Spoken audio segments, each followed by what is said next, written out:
All right, so I've changed all my things so the categories so they all look the same. So let's turn our attention now to our descriptions.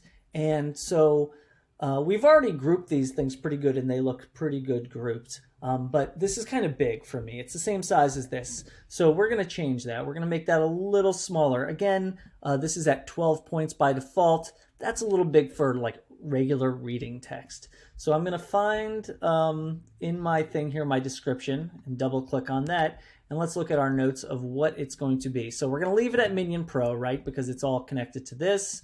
We're going to go ahead and turn it to 8-point size. So I'm going to bring that down.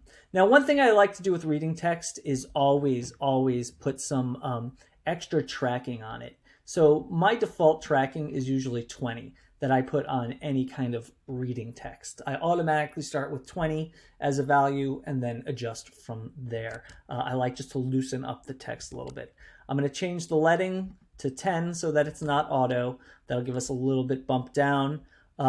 We already did the space after before, but now let's look at this thing where I have this note, balance ragged lines and turn off hyphenation.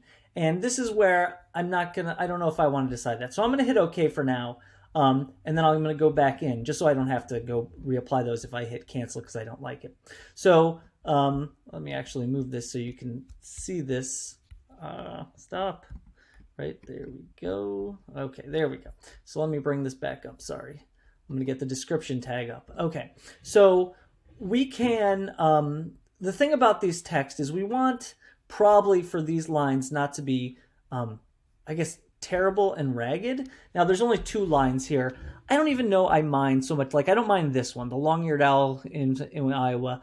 Here I like it less. I kind of would like it to be maybe not to have only 2 words here. You definitely don't want to leave 1 word here. If 1 word here would be considered what's called a widow, and we never want to leave widows in our work. So definitely you never want to leave 1 line here. So what can we do with this? We could go to, let's see here, where is it on here? Advanced. I'm going to kind of go right here in indents and spacing. We'll see this here where it says ignore ragged lines. And balance ragged lines, if you notice when you do this, it's going to try to make these lines pretty common length. Now, there's one problem when you do that is that it will hyphenate words.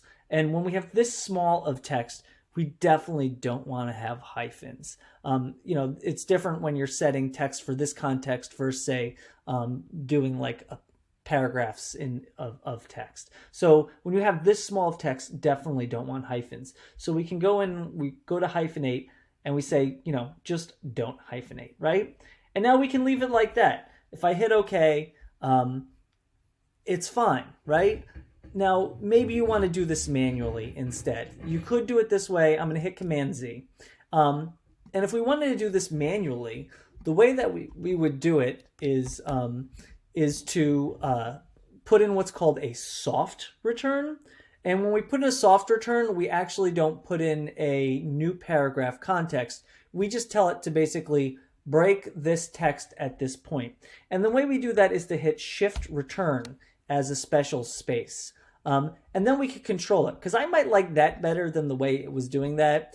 Here I say I don't like this little in Iowa. So I think I'm going to go ahead and say the Cooper's hawk is the most common accipiter seen in Iowa, right? I might like that a little bit better.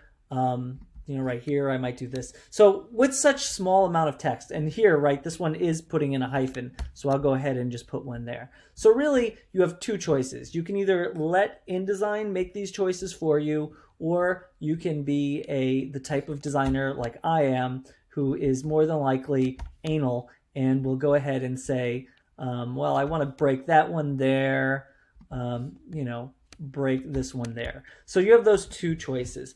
I think I would prefer this to the way InDesign was separating them based on what I did. It's kind of up to you as to what's your preference. The only real important thing you need to make sure, though, is definitely you do not want hyphens in this small amount of text. There's no reason to have them, and it's just sloppy. So that's pretty much our styles there. And then we'll work on the rest of our layout.